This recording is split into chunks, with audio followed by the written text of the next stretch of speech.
कर नापत आए हों, कर नापत आए हों, छत्तीसगढ़ी नवरात्रि भजन परमा जी ऑफिशियल चैनल में जरूर सुनाओ। कर नापत आए हों, कर नापत आए हों, जे में अपन आवाज के जादू ल बिखेरे हवे संजय चौहान और मीरा रांधवा की जोड़ी रायगढ़ के बूढ़ी माई और बाबा धाम के सुंदर वादी में फिल्माए गए।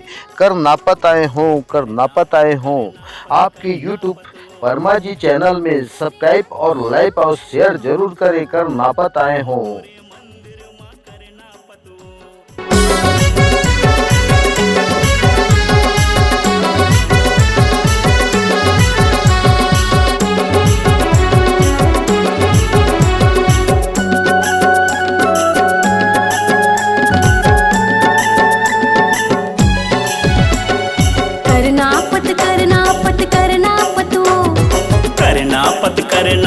करना पतवो आहू तोरे मंदिर माँ करना पतवो आहू तोरे मंदिर माँ